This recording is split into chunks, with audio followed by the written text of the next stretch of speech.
네, 귀하고 복된 새벽에 나오신 우리 귀한 성도 여러분, 하나님의 크신 은총이 여러분이 함께하기를 축복합니다. 오늘 말씀 보시게 되면 룻이라는 여인을 위해서 이 보아스가 이제 자기보다 우선순위가 있는 기업물을 자를 만나기 위해서 성문에 서게 됩니다. 그리고 장로 10명과 함께 거기 서 있고, 그리고는 이제 그때 마침 기업물을 자가 지나가게 됩니다. 그런데 그 이름을 보게 되면 아무개여 이리 와서 앉으라 이렇게 얘기합니다. 이름을 밝히지 않습니다. 이유가 있어요. 왜 그럴까? 이 보아스는 많은 사람들이 보는 데서 이제 기업물을 자의 우선 권리가 있기 때문에 그 사람에게 나오미가 팔려고 하는 땅을 사라고 얘기를 합니다. 그때 우선순위가 있는 지금 이름을 밝히지 않는 이 아무개라는 사람이 그 땅을 사겠다라고 먼저 얘기를 하게 되죠. 그러자 그 사람이 잠시 후에 아니 나는 기업물을 물지 않겠다고 이렇게 반복을 합니다. 이유가 뭡니까? 그것은 계산을 해봤다라고 얘기를 합니다. 6절 말씀을 보시게 되면 그 기업물을 자가 이르되 내가 내 기업에 손해가 있을까? 손해 계산했다는 거죠. 하니까 저는 나한테 도움이 안 되겠다는 걸 생각하게 돼서 그것을 다시 나는 기업 물지 않겠습니다. 그러니까 보아스 당신이 기업을 물어라 이렇게 얘기하게 됩니다. 이 계산적인 생각은 사실 이 보아스가 기업 물을 자가 우선순위가 아니고 지금 이름이 없는 이 사람이 먼저 우선순위이기 때문에 이 사람이 먼저 해도 자기가 그 사람 혹시 땅을 사지 않겠다고 하면 자기가 사야 되기 때문에 이렇게 이야기하는 것을 보게 되는데, 이 룻의 시아버지 엘리멜렉을 잘 알았을 것입니다. 그리고 그 아들 말론과 기론도 알고 있었을 것이고, 그런데 두 아들이 일찍 죽지 않습니까? 그런데 그 가문에 나오미는 두 자부가 함께 있었는데 그 첫 번째 자부는 오르바는 모압 땅으로 돌아갔고 두 번째 며느리인 룻이 있었습니다. 그런데 보아스는 그 사실을 기업물을 자에게 알리게 됐죠. 그러면서 룻의 계대결혼을 통해서 룻의 전 남편의 말론의 이름으로 그 기업의 땅을 잇게 된 책임이 있다라는 것을 이름이 없는 그 첫 번째 기업물을 자에게 알려졌을 때에 그 사람은 나 그러면 안 하겠다라고 얘기하게 됩니다.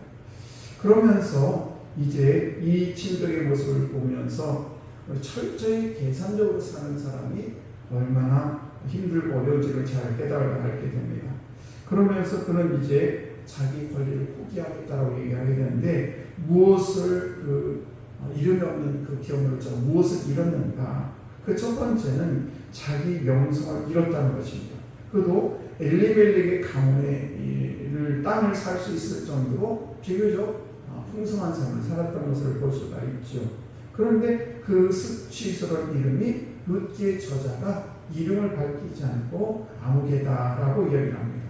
그러니까 이 얼마나 이 명성을 잃었던 것을 알 수가 있고, 또 하나는 룻처럼 아름답고 정숙한 그런 여인을 아내로 얻을 기회를 잃었습니다. 그리고 나중에는 그 룻의 가문에서 이제 다윗의 조상인 메시아가 태어나게 되는데 그 영광도 잃어버리게 됩니다. 그는 결국 오늘의 자기 자신의 재산을 지켰을지 모르지만은 내일의 축복을 잃어버렸던 것을 알 수가 있습니다. 이것이 바로 계산하는 사람들의 특징이에요.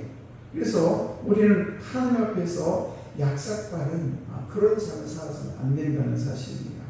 물론 우리가 물질 조금 더 얻을 수 있죠. 약삭빠르게 계산하면 주일날도 열심히 하면 그만큼 수익이 있기 때문에 물질 좀 얻을 수 있습니다만은, 그것 때문에 신앙생활에서 벗어나서 예배를 드릴지 모른다면 이것은 우리가 얻는 것보다 잃는 것이 훨씬 많다는 사실입니다. 그래서 우리가 내 자신을 내가 희생하지 않고 얻을 수 있는 것이 없습니다. 예를 들면 소금도 자기가 녹아야 짠맛을 낼 수가 있습니다. 내 자신을 녹아내야 되는 것이고, 마찬가지로 등불도 마찬가지 않습니까? 기름이 태워져야 등불이 켜지는 것처럼 자기를 불사를 때 온전히 사랑하는 것입니다.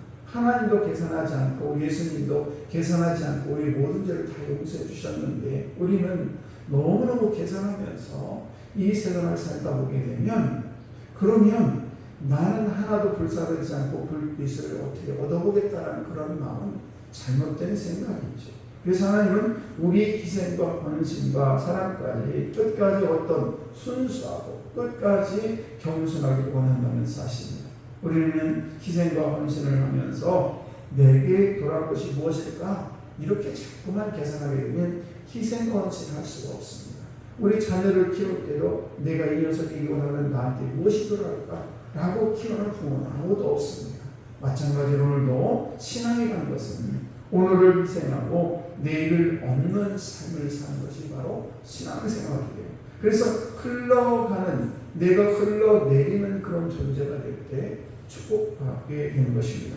계산적으로 살게 되면 자신도 불행하게 될 뿐만 아니라 그 모습을 보고 있던 자녀들도 계산적으로 살게 되면 함께 불안하게 된다는 사실입니다.